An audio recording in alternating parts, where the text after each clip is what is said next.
Hi, everybody. Welcome. I'm about to show my screen. I'm hoping that everybody can hear me. Bear with me for a second. Can someone let me know if you can hear me? Maybe in the chat box or the questions. And also if you can see my screen, just so that I know. I've got lots of friendly friends on here. Can you hear me?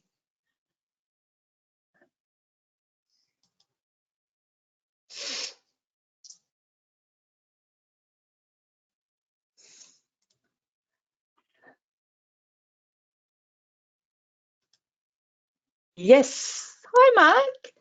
Victoria. Hello, Tracy. I feel like Romper Room. Remember, I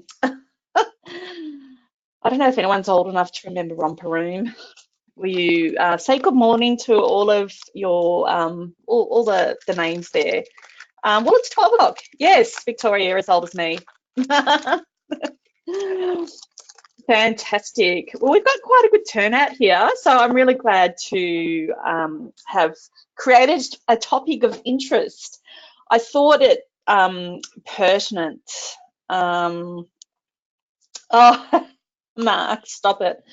Hello, hello, Miss Bronwyn. Thank you, Brett. Okay, I'm going to have to turn the comments off so that I don't laugh, if that's okay.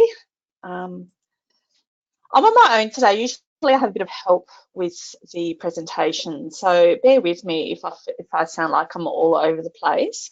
But really good to have you all here today, and I thought it pertinent to create a webinar of growth hacks because there's just so much going on right now, and we can often get lost in what's happening around us. So much of it is out of our control, but we have to keep growing. We have to keep at it, because if we don't keep at it now, it's going to impact us 6 months down the track. So it's super duper important to just, aim to keep growing. So thank you for coming along to this. We do have a few people from fire affected areas or disaster areas. We've just got China happening now, so who knows how that's going to play out. But the other reason I have done this webinar is I've personally been seeing a growth hacking coach, and so much of what he teaches us is just such common sense. So again, it's something that I wanted to share with you, with my tourism friends, because again, we can get lost. There's so much around us. There's so many tools, and doing growth hacking coaching that I'm doing, it's made me realize that, do you know what? It's not rocket science. Growth is not rocket science. It's actually really quite simple. And I know people are going to say, well, no, it's not really. But it's simple if you strip away all the unnecessary things that you're doing in day to day. So there's probably loads of unnecessary administration, loads of unnecessarily marketing. There's probably lots of sales activity that you are not doing that you should be, because it makes us feel uncomfortable. And I will address some of that now. But thank you for coming. And you're in the right place if you no longer want to rely on hope marketing. So what hope marketing is it's basically marketing. You throw money, you throw time at marketing, and you think it's going all right, but you're not quite sure. So that's hope it works marketing. You're trying to grow, competitors are growing, you're not sure if you're growing as fast as you need to. And let's face it, we're just all working in such a backdrop of chaos and disruption, and we're still expected to grow. It's really, really hard right now. So let's just focus on what matters. And most of us are required to do more with less time and less budget. You might be spending thousands of dollars on digital marketing activity, and you're not really sure if it's working.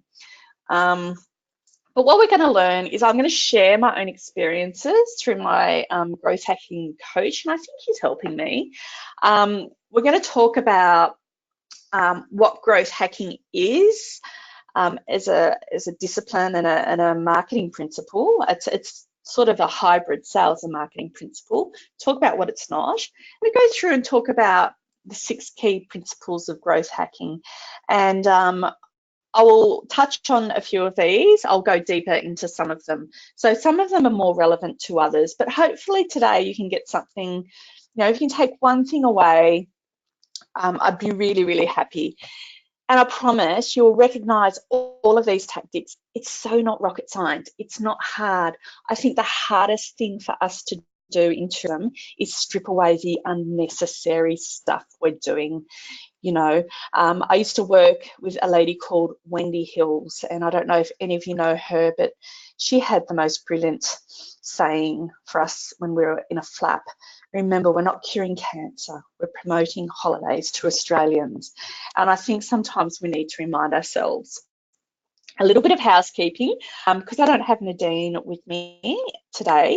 I will be doing questions and answers at the end of this webinar. So if you do have a question, type it in still, but I will be taking them at the end because I don't want to lose my flow. It's really hard on GoToWebinar to actually monitor questions and do the presentation at the same time. So I really hope that's okay with everybody.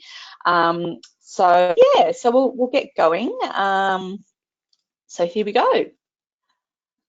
One of the other things that I need to let you all know as well is that everything that I talk about here today is based on evidence. And this is one of the key principles of growth hacking. We practice at New Young, our new company, evidence-based marketing concepts. So everything is based on solid consumer research, solid best practice. I'm going to be using New Young research as an example. You're all here, you all know that we advocate seniors as the low-hanging fruit, as almost the saviors of the travel and tourism industry. I think they're going to be. So whatever I talk about here will apply to other sectors, other markets as well. But I'm using seniors because that's what I know and love and advocate. I also draw in other experts, other research as well throughout this presentation. So bear in mind, and this is something key that you always need to take with you as a growth hacker: evidence-based marketing, data-driven decisions. A little bit me, and we're going to talk about social proof later on, and about my background. I've been in the travel industry all my life. I started at Qantas. I ended at the Qantas Market Research Department. I've been studying seniors and been a travel researcher for many, many years now. I've written a book on seniors travel tips. I'm regularly quoted in the news, both travel, press, and interviewed on places like Today Tonight. Speak regularly on behalf of Umbrella. So let's get into our growth hacks. Again, you're going to know a lot of this stuff already. Now, the word growth hacking, we hear it a lot, but we kind of not really sure what it is. It's a relatively new area of sales/marketing that first appeared in around 2010 with a marketer by the name of Sean Ellis. He coined the term growth hacking.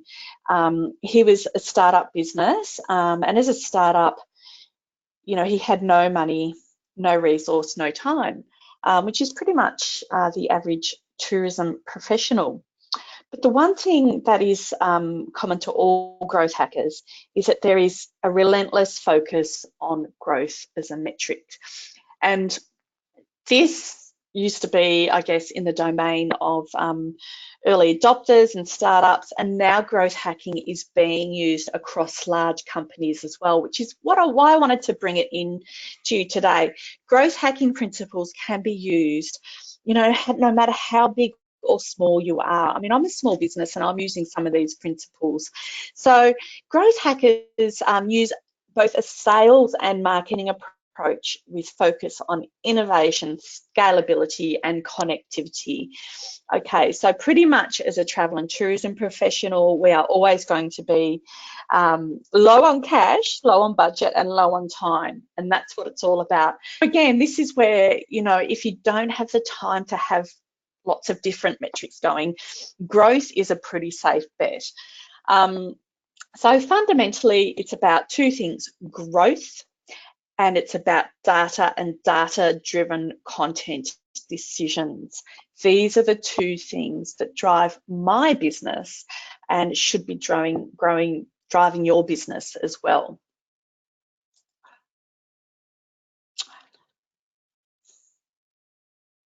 And yeah, I wanted to put this here. So some of us use the fact that no money and no time is an excuse for inaction. So please don't let it be an excuse for inaction. What growth hacking is not. It's not totally. There was a time where it probably used to be before algorithms got the better of us. There was times when Facebook didn't make you pay for your followers to see your content. So there was a time where, you know, it could be relatively cost neutral. There is some cost involved, but again, we focus on innovation and doing things, you know, on the smell of an oily rag. Growth hacking cannot turn a lemon product or service into a unicorn. That thing, I promise. So you've still got to have exceptional service, an exceptional product, an exceptional tour or hotel for this stuff to work. Metrics are crucial. No more guesswork. No more putting up content and thinking that it's going to go okay. So some of the key fundamentals of growth hacking. So there's 6 key fundamentals that I've come across. So how do we attract? What are our first impressions like? Engaging and educating our travellers. Follow up. This is one thing that we leave on the table. We as an industry are leaving millions on the table. Sales technology. We're using it, but we're not using it to its full potential. Referrals and retention. This is another thing that we're not using to our full potential. And these are the things that I'm learning from my own coach. And again, I want to point out that these are all things that you have heard before. Now, the attraction part. Attraction is all about your market. It's being so laser focused on your hottest prospects that you know them inside out. It is about not being everything to everyone. So it's focusing on segments that will ensure growth. You're not wasting money on tire kickers. In travel, we have a lot of tire kickers. Social media has plenty of tire kickers. So what you want to do is make sure that you are targeting your highest value prospects. So in travel, what does that mean? It might mean people have loads of time for domestic or international travel, people that have loads of money for international and domestic travel, and just lots of people that have money and time to travel. So in my case, what I do, it is the baby boomer generation. So to me, targeting this generation is an absolute no-brainer. In Australia, it represents 25% of the population. And if you look at it as a global economy, this sector is the 3rd largest economy behind USA and China. It is enormous, yet we are not tapping into this opportunity. We're being seduced by other markets, and largely, a lot of the time, that is not based on evidence. I'm still trying to work that out. So if you are an evidence-based tourism marketer, this should make you sit up and say, wow. Here's some more evidence around this particular market. Why should we, as a growth hacker in tourism, care about baby boomers? One, there is lots of them. The reason there are lots of them. Now, seriously talk about baby boomers in the travel and tourism industry, in fact, any industry, any consumer industry, as being a once in a lifetime opportunity for us. Now, the story is in this graph. If you have a look at the post-war baby boom there in the red circle, you'll see there's a massive growth in population. So this is Australia's population chart. So what happened, some of you have heard this story before, at the end of World War II, all the soldiers from the Western world went home to their wives and loved ones, and the entire world shagged at the same time. It's a fairly simplistic view of the world, and there's lots more to it. However, it puts it in context. So therefore, there were lots of babies being born. Now, what happened in the late 60s, and the reason that we will never ever have this opportunity again, is that the contraceptive pill was introduced. So once the pill was introduced, we could all shag without the implication of getting pregnant. So we truly will never ever be here again. So you can see the post-war baby boomers, they are all about to retire. So you can see there is a large volume of people that sit in that graph over a period of time that are about to retire. We won't ever be here again because of the pill. So one, as a growth hacker, what makes them a perfect market? Whether I'm in travel, whether I'm in auto, whether I'm in beauty, there are lots of them. They're about to retire. They've been dreaming about travel for the last 30 or 40 years. They have more time than anyone else because they're retired or semi-retired, or they're just even more flexible with their workplace. They have more money than anyone else. And let's have a look at that. Again, here is a boring chart from the ABS, but if you're a growth hacker, this is not a boring chart. It shows us Australia's household wealth. Now, what that incorporates is cash, your home, your superannuation, any investments, and so forth. So looking at this graph, you can see compared to baby boomers, so 45 plus or 55 plus, millennials have no money. They are still traveling, however, but they just do not have the wealth or the time as baby boomers do. So to me, those two graphs are a really compelling message to a growth hacker. And again, these two graphs could apply to any industry, not just travel. So what I want to do now as a growth hacker is have a look at the two main, I guess, talked about segments within the Australian domestic market or even the international market. Because I know we do have a couple of people from New Zealand on the call. So millennials at the moment represent around 14% of Australia's population, about 250,000 household wealth. Let's pop up the baby boomers. Let's have a look at the baby boomers. So comparing them both, baby boomers are around 26% of Australia's population. So one, there's more of them. Look at the household comparison. That's just a no-brainer. Time to travel. Millennials are great if you are targeting corporate travelers right now. They are forging their careers. They are making their way through middle management, hopefully to upper management. So if as corporate travelers, they're really awesome. They might take 1 or 2 holidays a year.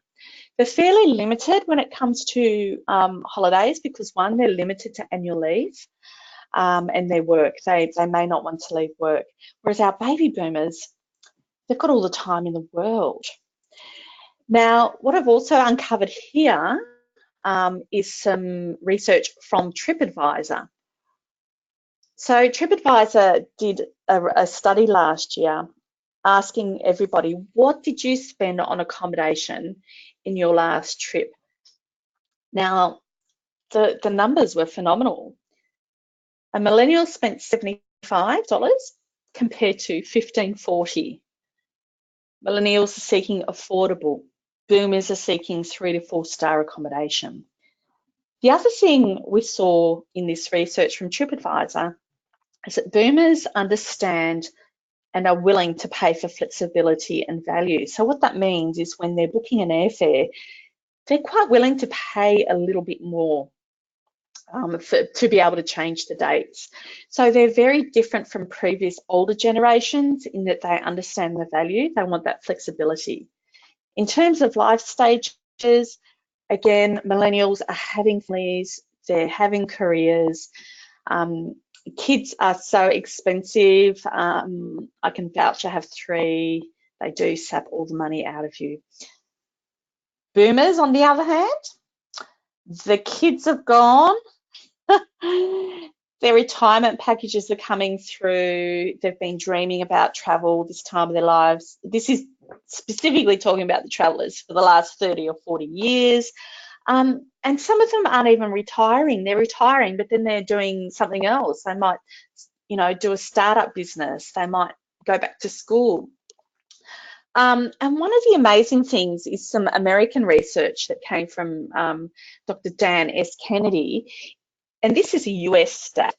500% more is spent on advertising to millennials than boomers. Only 10% of advertising spend is spent on baby boomers in America. Now, this was last year, so it may have changed. Hopefully it has changed. But you can just see there the opportunity. If I'm a growth hacker and I'm just looking for solid growth with no leakage, baby boomers look really great. One of the other things that growth hackers do on a regular basis is create an avatar. So what that does is, the avatar humanizes the data deluge that we are getting from our data-driven insight. So what we want to do is grab all that data and then, create an actual person, just so that it helps you make a decision. So I find avatars, personas, whatever you want to call them, are really, really useful in helping marketing teams and sales teams make decisions. So quite often, if you're going to spend money, if you're going to make a marketing or a sales decision, you need to ask yourself, what would Karen and Michael think about this? So you really need to, almost physically humanize them. Get some photos like I've done here. I mean, this is just a stock image. Michael, they're both names from the era. There's a lot of Karens, there's a lot of Michaels from in the baby boomer period. But, it created a story based on our research. So Karen and Michael, and I have several different personas. One size doesn't fit all, so I've got lots of different traveling baby boomer personas. Karen and Michael, for example, are travelers from way back. So they met in the late 70s when they both were traveling around East Africa. Karen's retired, but she's got a hobby business where she sells beeswax products. And Michael is semi-retired from his architectural firm. The kids are self-sufficient, so they're looking forward to going to back to some of those places that they went to in their younger years, like Pakistan. They talk about going to the Stans. But throughout the years, they've been really happy to enjoy their domestic travels, mainly camping trips. They've stayed in a few cabins around holiday parks in Australia. But now the kids are gone, they intend to do around 2 to 3 trips domestically per year. Now, just on that, our research showed that over half of baby boomers, travelling baby boomers, intend to do 2 to 3 domestic trips this year. So these are real stats. They love traveling in low season to avoid the crowds. What's not to love about that? Remembering that marketing to millennials, mostly they're going to come in the school holidays. Seniors, boomers love the low season. So just absolutely, these are your guys that are going to fill the low season. Karen is the primary decision maker, and I put a little note in there, not old mate, because there's plenty of research to show that the females are actually the main decision maker when it comes to travel. Now, with their travel, there's often compromise. Karen likes to go to some places that Michael couldn't really care less for. So she goes on solo trips. She might have just come back from an intrepid trip to Asia. He's not interested. Their relationship is solid enough that they travel independently where they need to. But they do lots of trips together. They love traveling around the outback. Karen loves cruising. He's not so keen, but he just goes along to keep the missus happy. These are actual stories from our research. I've just combined them into a lovely couple, Karen and Michael. We also have Susie, who's a solo traveller, and we have lots of different avatars. So it's a really good way to, I guess, market and think about the right person.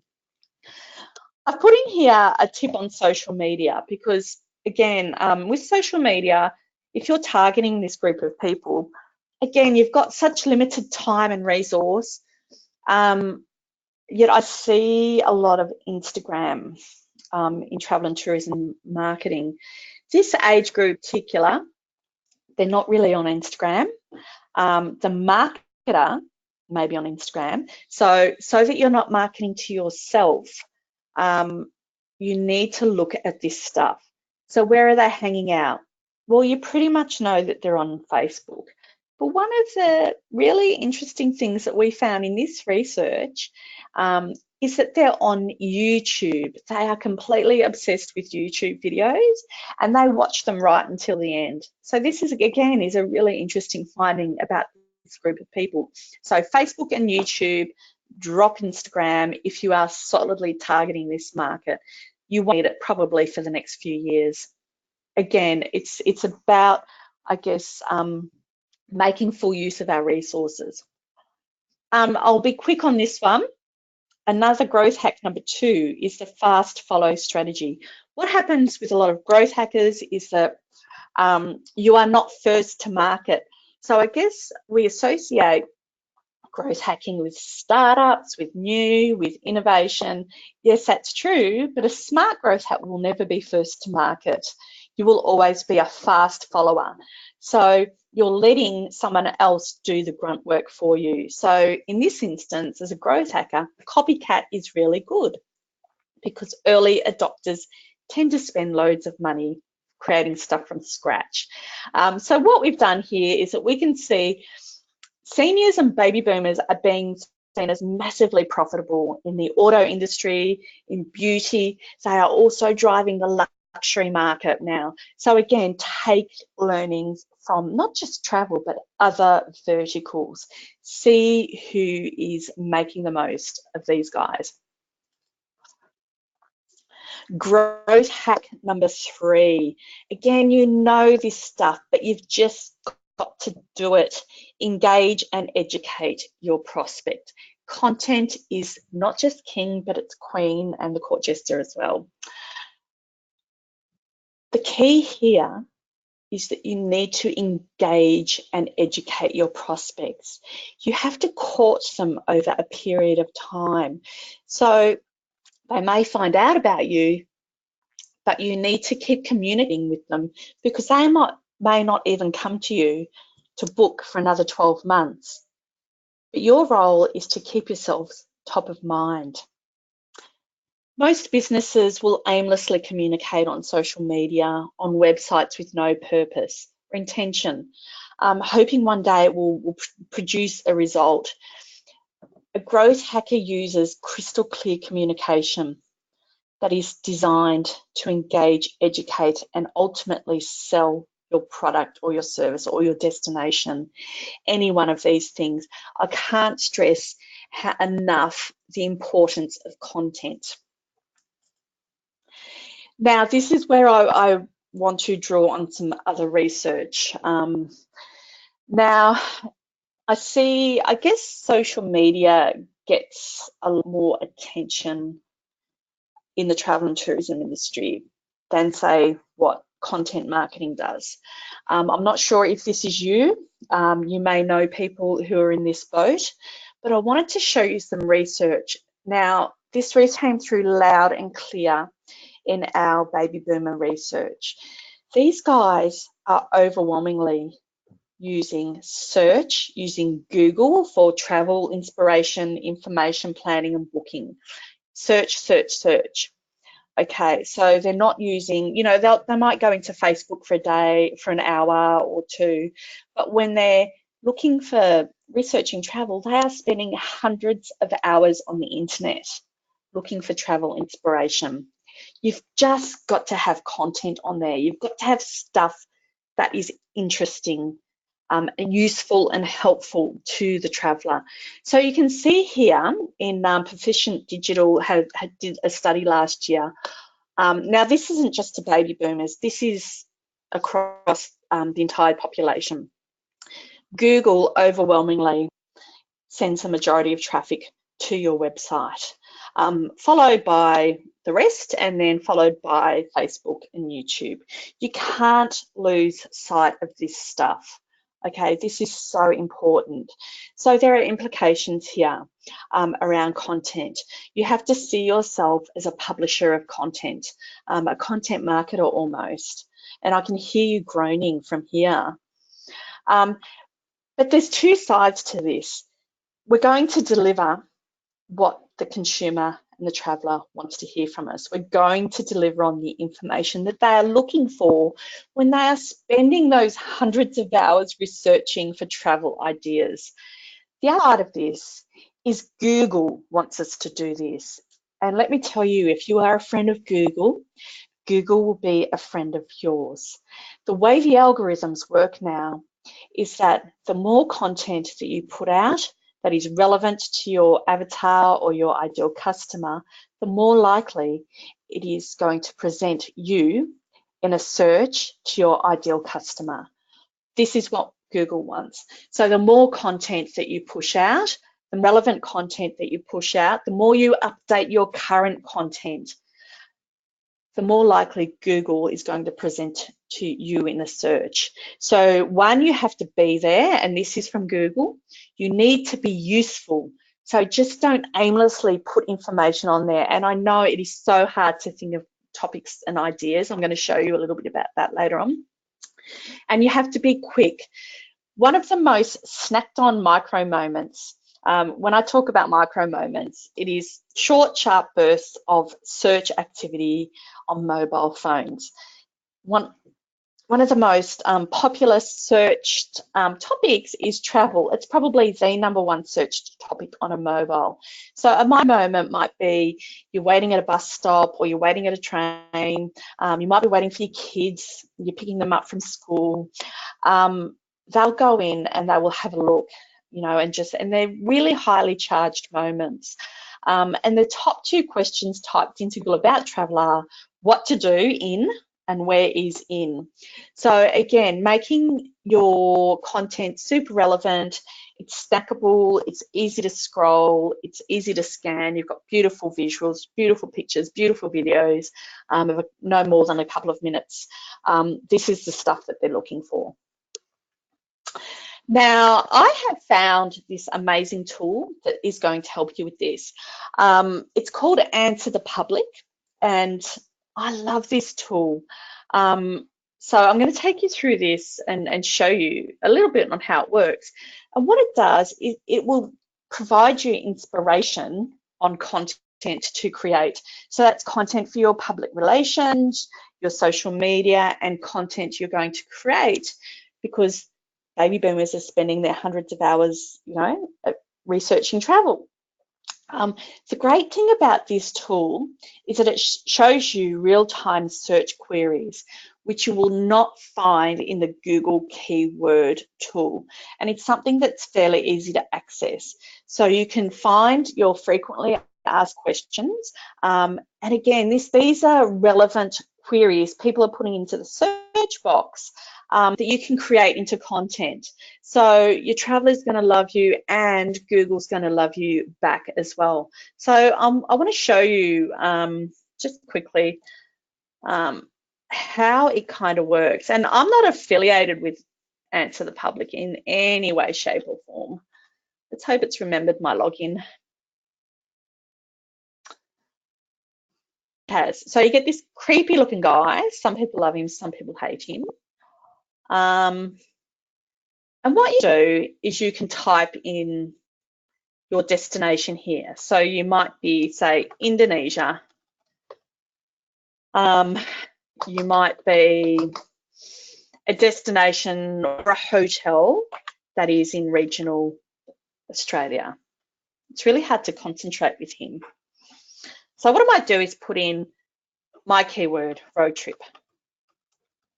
Now in the Pro version, you can actually set your region. So what I can do is look at who is searching for stuff on road trips and the type of information that they're searching for into the box.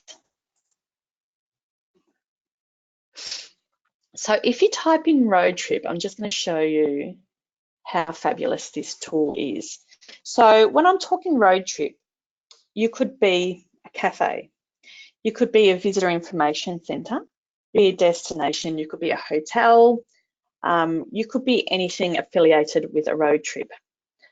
What it does is it shows you a visual representation of what people are searching for. So this is just one part of it. So obviously we've got road tripping around Europe. Why do a road trip? But what this tells us is prepositions here. So road trip for national parks, road trip for Christmas movie, road trip for pause. We have with road trip kids. So these are all real live search queries. Now, the other thing that I saw here this morning when I was looking at it, road trip near Sydney, road trip near Melbourne, road trips near me. So these are the types of topics that you need to incorporate. If you're a road trip near Sydney, I mean, you could be in Dubbo, Orange, you could be down South Coast, road trip to Melbourne, to Sydney. So this is what people are looking for. Road trip without hotel reservations. So these are all topics and I guess headlines and subject headers for your content. Now, if you go further down in this fabulous tool, we've got comparisons. So people are asking for the benefits, road trip versus flying. It's a fabulous blog piece. Road trip versus plane versus flight. So again, these road trip versus road trip, weird. So this tells me this is going to be a great blog piece. You could, 10 reasons a road trip is better than flying. What else have we got here? Road trip like the movies. I also saw somewhere road tripping music. Why not do your favorite music? So you can see here. Now this is the best bit, I reckon, this bit here, road trip. So what happens is when you type in, so if we go to the Google search bar here, so this is what it is, road trip. Trip. So this is the predictive search. So it's showing us all of these that come up. So it'll go from A to Z. Road trips around Australia, road trips Adelaide, road trips around Tasmania. Again, these are all topics. This is the stuff that people are typing into the search bar. Road checklist, come up with one. What else? Road trip destinations, road trip essentials. So again, if you can't get 100 fantastic topics out of here, there's got to be something wrong with you, because it's all here. It's such a great tool. You can download, I think the free version, you might get 3 keywords to type in for free.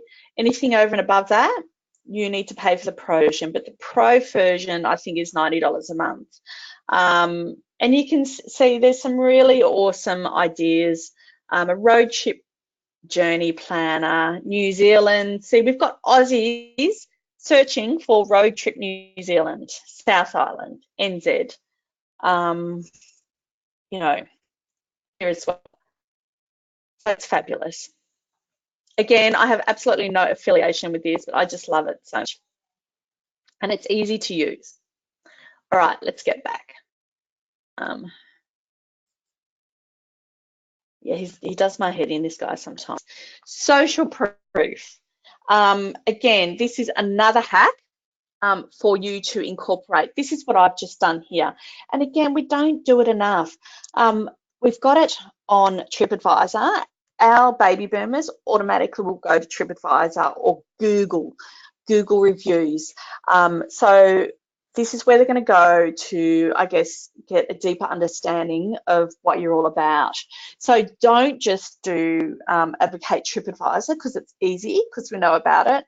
Make sure you're getting your reviews on Google as well. This is super duper important because, again, this is where people start. They will start on Google search. So that is going to come up in the, on the right-hand side of the Google search.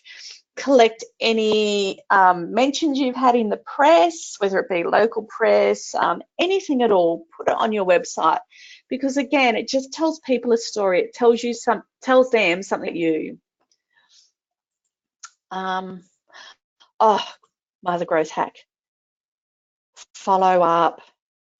This is a massive, massive one for travel and tourism. I firmly believe that as an industry, we are leaving millions on the table, not following up our projects, not following up on our people that have just stayed with us, not following up on people that are clicking on our emails. We're not following up. So what you need to do is go back and look at your business and see, and I'm going to show you a little bit more on this later on, see who's opening your emails, see who's clicking on links. I'm completely obsessed with this stuff, thanks to my growth hacking coach. Now, one of the things that he tells us that it takes on average 11 contact points between you and your prospect or your traveler to potentially sell. So what that means is they have to come across you, say, 11 times, whether they're searching, whether you're on they're on your email list, whether it's a phone call, social media. So 11 contact points. And I'd say it's probably even more for travel, but this is, just really speaking. Front load the contacts. So you need to go hard and fast. So they're more likely to remember you. But yeah, just this sort of stuff can be automated, which we're going to talk about in a moment.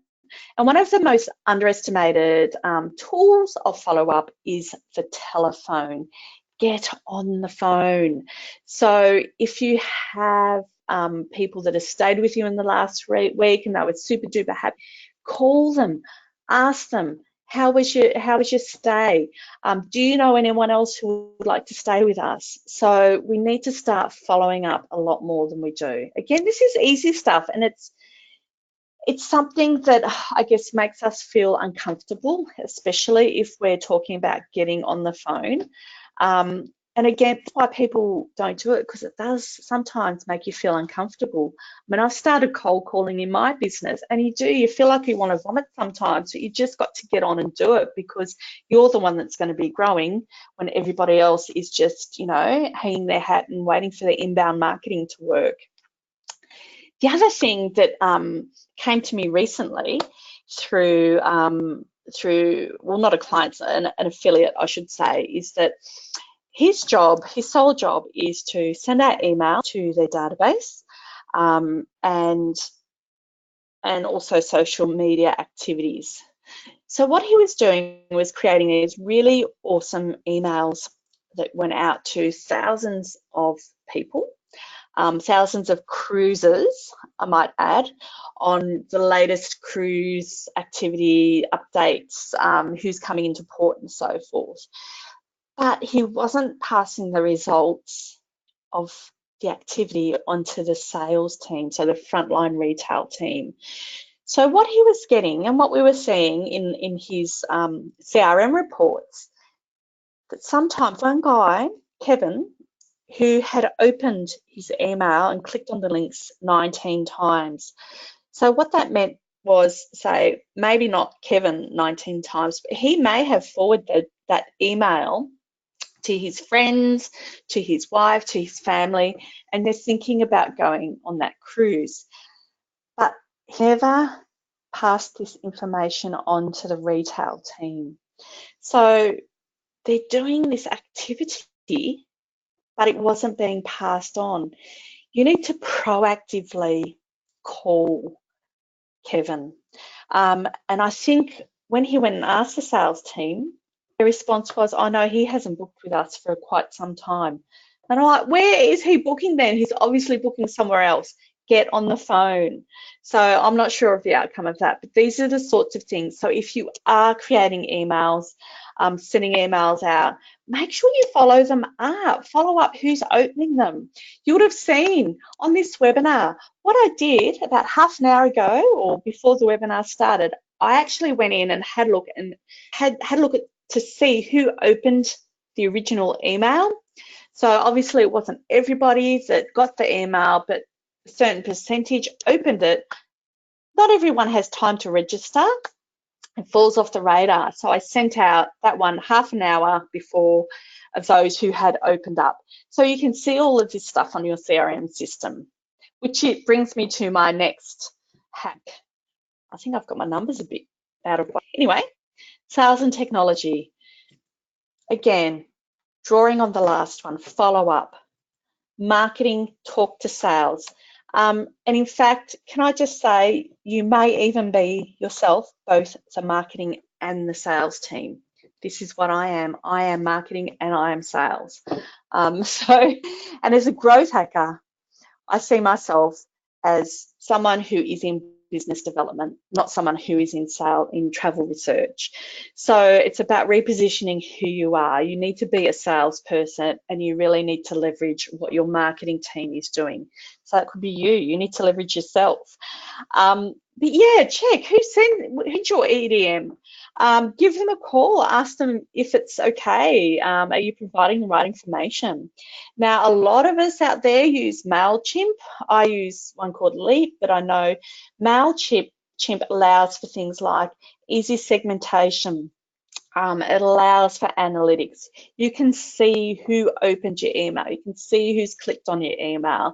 You need to go in and have a look. This is what growth hackers do. They make full use of technology. And again, I think that we don't do a lot of. And this is stuff that you have heard all before, but you really have to do it. Why spend money? If you're sending out these emails, get on the phone and call them. It's pretty simple, but confronting. Autoresponders on your CRM systems. If you are in a fire affected area, these sorts of things are really awesome for these situations. So we know we're trying to get the message out. Personally, I would get on the phone and call everyone that's stayed with me the last 12 months and have a chat to them if you can. That is the number one. But if not, why don't you create a series of emails or short, it just has to be a paragraph. What's happened? I know in places like East Gippsland, it was only a small portion of the area that was affected by the fires. And that small portion, it was disastrous, but there was a whole part of Gippsland that was almost, as I put here, guilty by association. We all thought that, Gippsland's Gippsland. So no one was going there. So you need to educate. It's about salutation, automating that sort of education to handle objections and misinformation. This is on your MailChimp and on your CRM system. Probably the most powerful growth hack that is used by a lot of startups and smaller companies is referrals and retention. One of the most well-known case studies is Dropbox. I'll talk about them in a moment. But referrals, again, you have advocates, you have people that have stayed there or been there or experienced your service or your tour. Ask them for referrals. And again, it's coming down to overcoming your fear. It is really scary, I acknowledge that, to ring a client and ask for a referral. But it's something that will cost you nothing and it's relatively easy to do. The more you practice it, it's like with anything, the more you overcome your fear of asking. People are really happy to do it, particularly if you're in a, again, in a disaster affected area. People will be more than happy to do this for you. And you just need to, even if not, you need to make it a part of your sales process. You know, ask for people when they are, ask for referrals when they're in their sort of peak happiness stage. So maybe when they're checking out, you've got to pick your moments if you can, but if not, just, make it a part of the post-checkout sales process where you get on the phone through the week, ask them how it went and ask them for a referral. And make sure you do it. And I've put here that I very rarely, I don't think I recall ever being asked for a referral in travel. And like you, I travel a lot. And I couldn't I scratched my head and I couldn't really think about it happening in the last couple of years or ever really. So again, this is something, it makes us feel a little bit uncomfortable, but just do it. I'm doing it. If I can, you can. Now, double referrals are huge right now. We see double referrals. I think the original case study was Dropbox, and it's how they grew so fast. So what happened if, as a Dropbox user, you referred somebody else, not the lead, the new person didn't just get double space, but you did as well. So what a double referral is when you both receive a benefit. And this is what we call referral on steroids. So both the referrer and the referee receive a benefit. So in the case of travel, both of you could receive 10% off. Both of you could receive a free night. We see this a lot in fashion, beauty, software. I see it a lot, software promotions, a whole range of different areas, but I'm yet to see it in travel. Now, you need to weigh up the cost of everything that you are spending on digital marketing, social media, and compare it to what it would cost to give your referrer and referee a night or two and see what stacks up. And I bet the referrals do. And at least, you know what? You can actually track your return on investment, which sometimes it's very difficult in digital marketing campaigns, particularly on social media and search, AdWords, if it's actually giving you a booking at the end of the day. So remember, this sort of thing rids of the tire kickers, if you like. Really, really awesome. Testimonials are awesome. Again, put them on your website, put them everywhere you can. It really helps lay weight to what you're offering. And I have a little testimonial formula here that I received from one of the growth hackers. But if you were to ask your clients or your travelers testimonial questions, if you wanted to send them an email or just even ask them there and then when they're checking out, you could write it for them and ask them to sign it and use it as they're checking out. These are questions that are fairly easy for them to answer. So yeah, it helps, I guess, if you're asking for a testimonial, to give them questions like this and asking them at peak happiness. Okay, now that is my growth hacking webinar. What I want to do now is go into the questions and just see what we have here. Keys, okay, hang on. Let me just figure out all my questions.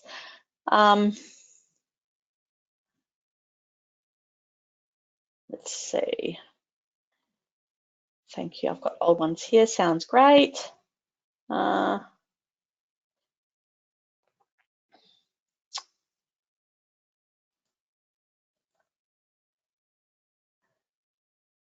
Okay. Sorry, I'm just going down.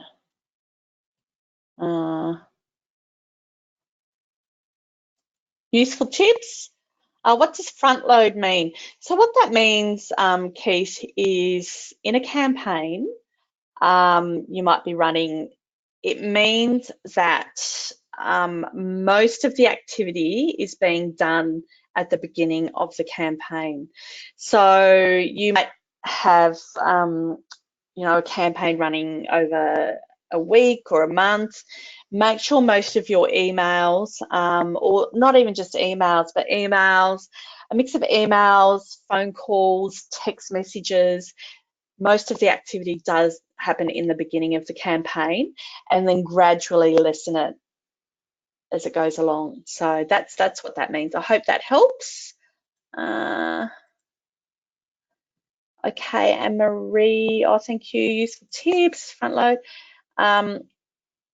Autoresponders. Okay, autoresponders come with most CRM systems. So what that means is that you can, Anne Marie, you can create, say, 10 different articles or 10 emails, paste them automatically. So you can time them to go out at a certain time. So what that means is if you had 10 articles, 10 emails you want to send out, if I've signed up for your newsletter or if I'm an existing database, you can create a campaign that will time each of these emails to go out at a certain time. And I know that is on MailChimp. So it's like a set and forget. So you don't have to worry about it. So it's really great if you're trying to generate interest again in what's happening in any disaster areas. So that's what that is there. I hope that helps. Okay. Oh, hi, Justine. If Keith, thank you. Let me see. I've got some. I think that's it. Does anyone? I think I had some hands. Does anyone have any more questions? Brett, hang on. No. And Marie, I've answered you. I think that's it. Well, thank you, everybody. I hope that you enjoyed this. Like I say, it's not rocket science. It's basically execution and consistency. What it's all about is just doing stuff, doing things that at times make us feel really uncomfortable, like getting on the phone, and just doing some of those things. And I think just stripping down and focusing on growth, focusing on what really matters at the end of the day. So no shiny new tools here, but what I want you to do is everybody get on the phone a little bit more if you can, and get out there. So what have I got? I've got a couple more questions and thank yous. Oh, thanks, Marie. Glad you got something out of it there. Thanks, Keith. Google Analytics versus Facebook stats. Look, they're fine. They give you the information. They'll tell you who's clicked on it. But at the end of the day, I'm not sure that those stats really tell you if you've sold something. And at the end of the day, that's what growth is. It's selling capacity. It's selling bums on seats. It's selling beds.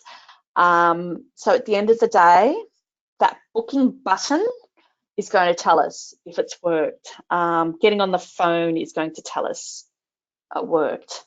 Marketing, talking to the sales team is going to tell us. That's what it's all about. So Google and Facebook stats are as they are, but does it tell you if it's translated to a booking? It'll tell you who's clicked on what. But yeah, it's good for branding, but at the end of the day, is it going to make people come there?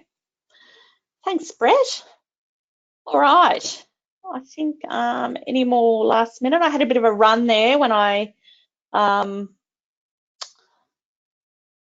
but I think that's it. I don't think I have any more questions. Oh, hang on. Well, thank you.